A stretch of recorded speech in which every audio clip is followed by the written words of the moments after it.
My husband pretended to give me an affectionate hug. To my surprise, he secretly kissed my mother. I had just stepped out. The two who had seemed so reserved suddenly got very flirtatious. They couldn't wait and embraced. But when I reached the car, I realized I hadn't taken my keys. As I opened the front door, they were instantly terrified when they heard the door open. My mother's hair was a total mess. I asked my mother, confused, "Why is your hair so messy?"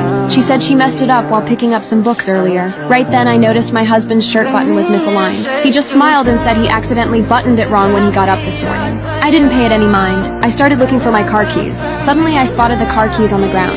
As I bent down to pick them up, I found a piece of underwear near the keys. But that underwear wasn't mine at all. I picked it up and asked whose it was. My mother hurried over and said it had accidentally been left behind when he was hanging up clothes. I gave her a silent look. Then I turned and left for work. But I hadn't really left. At the doorway, I deliberately made the sound of the door closing. Then I quietly hid in a corner. They thought I had gone to work. They embraced again. I hid nearby and watched them silently. By then, I had already planned my revenge. Only after that did I quietly go to work. The next day, while they were eating fruit together, I suddenly appeared in front of them, and I told my husband I was pregnant. In an instant, both of them were terrified. But my husband pretended to be happy. My mother also pretended to offer her congratulations. But I smiled and said I had even better news. Then a tall, handsome man walked in. I introduced him as Mark. He is the father of the child. My husband angrily accused me of betraying him, but my mother asked if I truly loved him. I firmly said we had been together for a long time. At that moment, my mother shockingly admitted to having a relationship with my husband. My husband then said he and my mother truly loved each other.